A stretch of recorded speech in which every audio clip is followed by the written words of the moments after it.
Hello and welcome to episode 114 of the Clean Energy Show. I'm Brian Stockton. I'm James Whittingham. This week, the all-electric F-150 Lightning is the best value vehicle you could buy, period. That is until I hack into Brian's Tesla and claim it as my own. Americans will soon be able to buy solar panels from IKEA. The panels are called Flukengruben, and all you need to install them is an Allen key and a crew of 10 people. A quarter of EV charging stations in the Bay Area are broken. The other 75% have been taken over by seagulls. An autonomous cargo ship has completed a 500-mile voyage. It wasn't planned that way, but the ship's computer became sentient and declared, "I'm the captain now." All that and more on this exciting edition of The Clean Energy Show. The Clean Energy Show. So, James, last week we had that discussion about that nuclear power plant in Finland, and we had a listener write in from Finland and approved of our my pronunciation of the name of the power plant, which I'm not going to say again because I don't want to ruin my perfect record. You got a record. Pronouncing it. You're growing to 100%. If you're batting, 1,000, you retire. Yeah. Anyway, it made me think of a story. So I used to work in radio. My first job ever was in radio at a top 40 radio station. And I was 17 years old, and I would do the midnight shift, midnight to 6 in the morning, playing like top 40 radio. And but I also had to do the newscast every hour on the hour. And you would literally go to the teletype machine because, this is the 1920s. But we had a teletype machine, and I would have to sort of rip off the pages of the copy from broadcast news, and I would read a little 5-minute newscast at the top of every hour. So when I was 17, I was reading this news copy at 2 in the morning, and one of the stories was about Quesnel, BC, this town in Canada. Are you familiar with how Quesnel, BC is spelled, how the name is spelled? No. It's spelled Quesnel. There's an S in there. It's a weird spelling, but it's pronounced Quesnel. But here I am, I'm 17 years old, I'm on the radio, I'm reading this ad copy. I'd never seen it in print before, and I said, Quesnel, BC.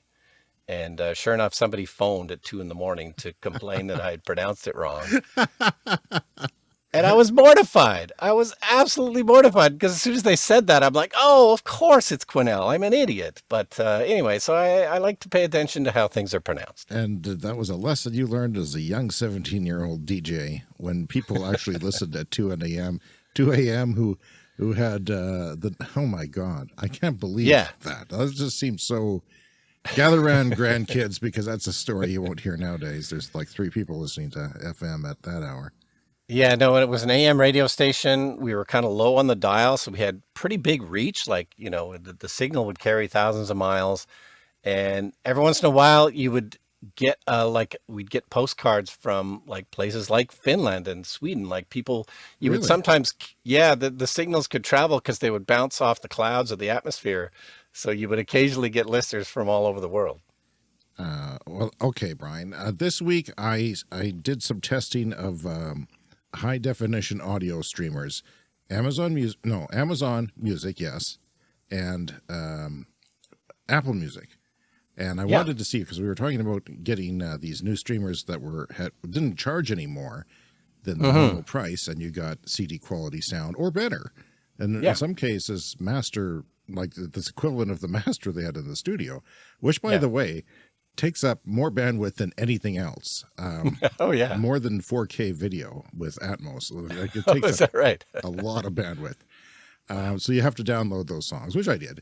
It's, it's diminishing returns. You really don't need to go quite that high. You could go half that high and still appreciate the sound. So I hooked up some speakers, and I realized that there's a lot of barriers to this whole HD sound stuff. Like, you need equipment to do it.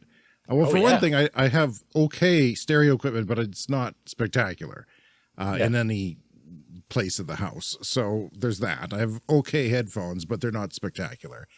And one thing, I saw an ad, though, because I was watching Saturday Night Live, and Arcade Fire was the musical guest, and they were running ads throughout the show saying new album out in Atmos. So, of course, James was intrigued and had to bite. Yeah. If no one else did, I would be the guy who did. and I couldn't figure it out. You know, like What? they say that you could use headphones for Atmos and have immersive audio, and I've got a few decent pairs of headphones around, and none of them did. I'd be the first person to know. Like, you'd have to do it on your phone. My phone is a Android. It only goes up to 48 hertz, 24-bit 48 hertz, and it says it's Atmos capable, which I thought was odd. Yeah. And nothing. Couldn't get any Yeah. sense out of that. Well, I've got the Apple AirPods, which are supposed to support Atmos, Right. and I was able to get them to work, and it does sound a little bit better, a little bit more spatial. But I was listening to an audiobook with my AirPods, and you can now turn on spatial when you're just listening to an audiobook or, presumably a podcast or something. And then it places the sound somewhere in front of you. And then if you turn your head, the sound stays in the same place. Doesn't that freak It's a weird, freaky sensation. Yeah, it's very strange. Yeah, so you have to pay extra for the headphones to have the sensors in them to do that.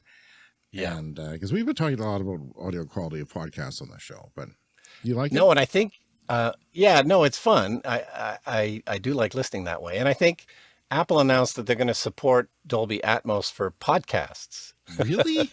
Are you Yeah, serious? So we could release our podcast. Brian, how in could we Dolby not? Atmos. How could we not?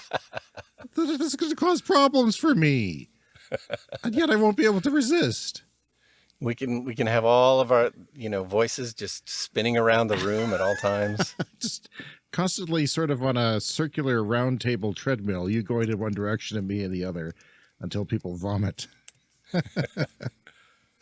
No one ever puts people in left and right stereo. They always put them in the center, right? Yeah. I always wondered why you put just a hint off center. Why did people not do that? I did that when we recorded our audio commentary track for the movie that we made. Mm-hmm. So we put an audio commentary track on the Blu-ray or the DVD. And yeah, there was 3 of us. So I put Laura in the middle, and then you and I were slightly to the left and right of her. But yeah, that's unusual. No one ever I've never does listened to that on my stereo. How does that sound? Did it work out well? Yeah, it's a very subtle. I didn't want to go overboard, but no, I like it. I think it should always be like that. And it's not, is it? Most are not like that. Yeah. It's just boring. It's always in the center. Yeah. I mean, people are listening to it on their home theater systems because they're watching movies, ostensibly. So I had nothing to really do this with. And the Amazon Music streaming app on my Apple TV box does not support, it supports lossless, but it doesn't support anything HD or, spatial or anything like that. I'd have to use the Fire Stick to do that. And I don't want to switch back to that. I have one laying around, but I don't want to switch back to that. And the Apple does. The Apple Music on Apple streaming box does work. However, it's not HD. They don't go too far into HD, and they do have the Atmos. So I enjoyed some things in that. And it's interesting that people take a lot of different approaches to music. And some of them are very subtle and interesting, and some of them are why they even call this Atmos, because they haven't done hardly anything at all. And then some go overboard and put, the drums in your left rear behind you somewhere, and tambourine to your right or something like that. And that can be interesting sometimes. At least you're listening. So yeah, it's interesting. There's very different approaches to the way they're mixing music in Atmos. No, and I can listen to Dolby Atmos in my home theater, and I listened to a couple of the Beatles albums just because they were available, and I wanted to try that out. Yeah. And Bohemian Rhapsody is a good one by Queen. They have a Dolby Atmos mix of that, and that's fun because the sound is everywhere. I'd also recommend the Best of the Doors in Atmos. You got your Riders of the Storm, so you've got your rain coming down throughout the whole song on top of you, but then there's other songs they seem to do a nice job as well. And my son was very into Kendrick Lamar releasing his new album this week, and so we had to listen to that.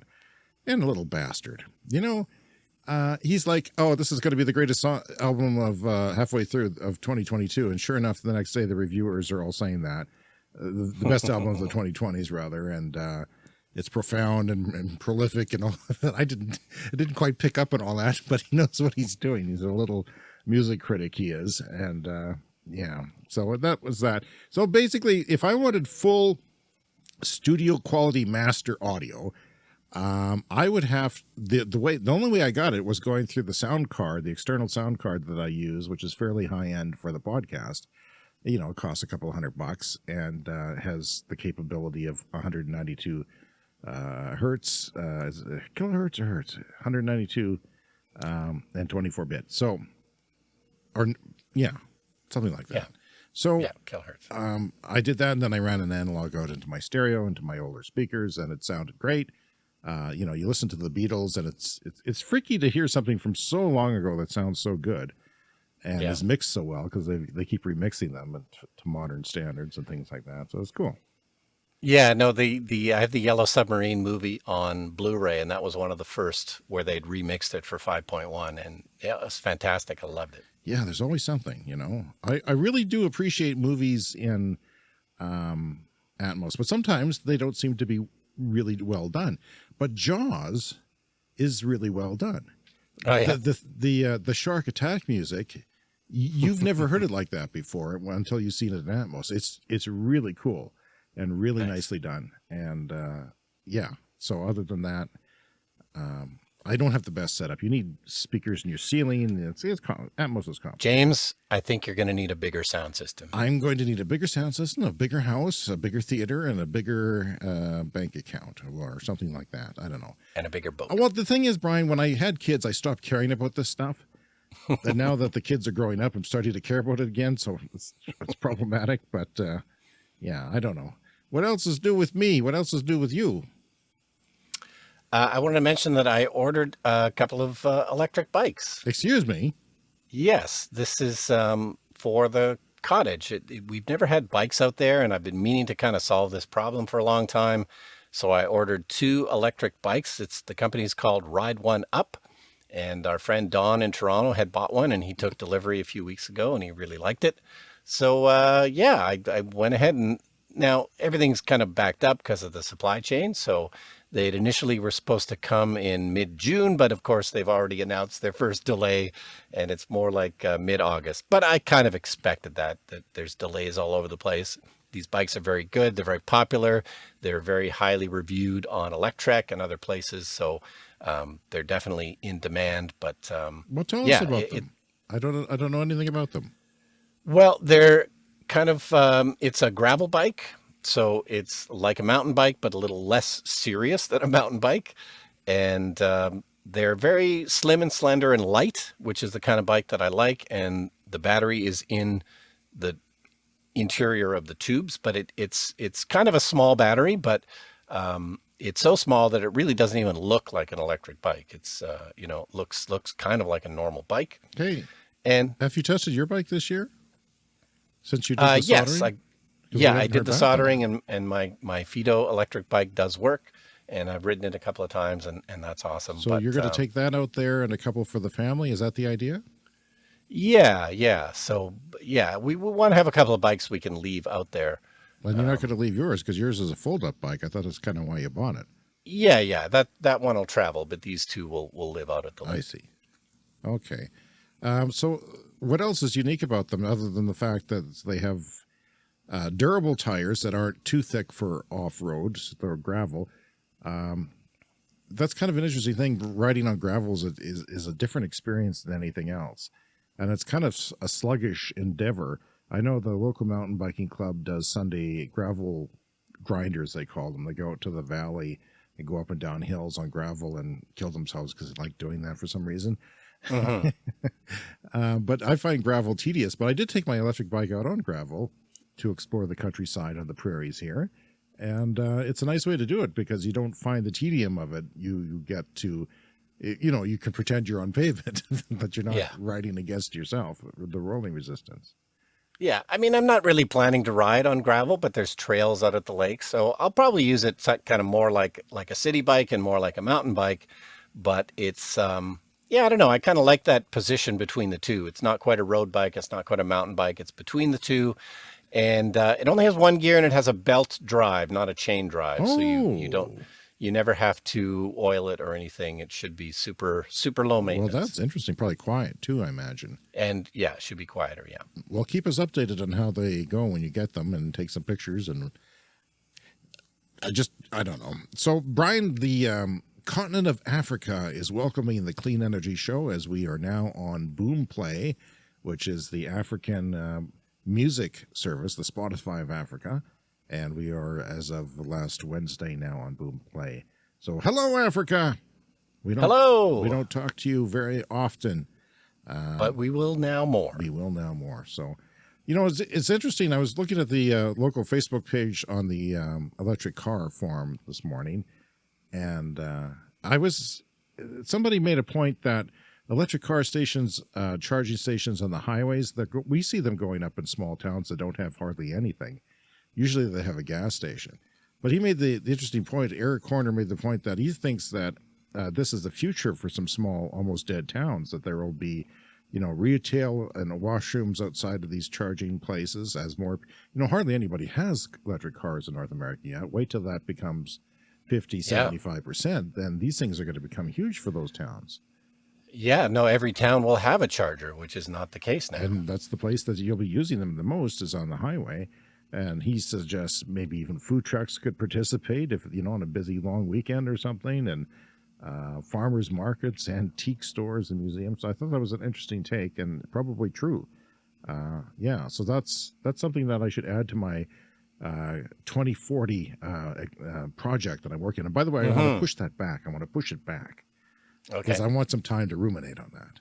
So I'm just keeping notes. So we'll have it by the fall, by the beginning of the fall season, beginning of September at the latest, I promise. But it's something I'm interested in. It's called the 2040 Project, where we will write about what life will be like in our city that we live in, and you can extrapolate that to the rest of the world.